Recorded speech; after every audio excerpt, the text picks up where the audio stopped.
নমস্কার বন্ধুরা, আমার রান্নাঘরে আপনাদের স্বাগত। আজকে বানাবো কাঁকরোলের পুর ভাজা। কাঁকরোলের পুর ভাজার জন্য কাঁকরোলগুলো দু টুকরো করে কেটে ভেতরের অংশটি বার করে নেব এবং কাঁকরোলগুলি সামান্য নুন দিয়ে গরম জলে একটু ভাপিয়ে নেব।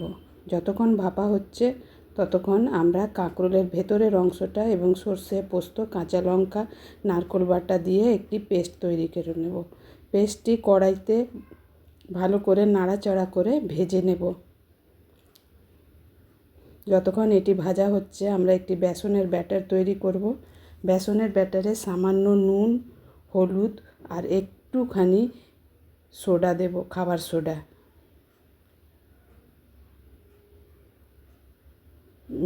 ভেতরের অংশটি পুর ভাজা হয়ে গেলে এটিকে নামিয়ে রাখবো, ঠান্ডা করতে দেব একটু।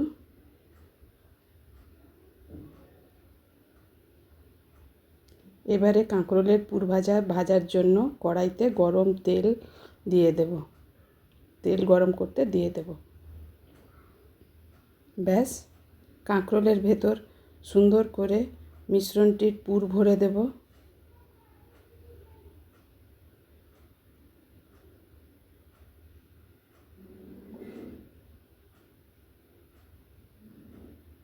কাঁকরোলগুলি এক একটি করে বেসনের ব্যাটারে ভালো করে চুবিয়ে গরম তেলে সুন্দর করে লাল লাল করে ভেজে নেব। ভাজার সময় কড়াইয়ের আঁচ আস্তে রাখতে হবে, নালে ভেতরে কাঁকরোলগুলি ভালো করে সেদ্ধ হবে না। ওপরটি লাল হয়ে যাবে কিন্তু ভেতরে সেদ্ধ হবে না।